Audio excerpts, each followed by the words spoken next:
хочется сказать, почему я очень поддерживаю использование дополнительных к просто клиническому наблюдению методов диагностики клиента в процессе психотерапии.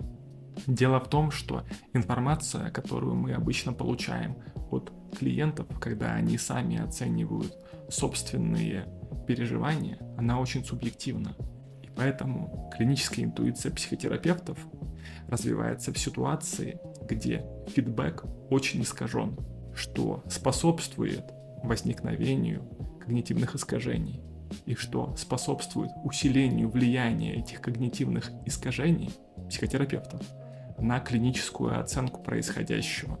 Такие объективные или хотя бы стремящиеся к объективности методы клинической оценки будут помогать терапевтам развивать их клиническую интуицию и, как результат, принимать более оправданные клинические решения.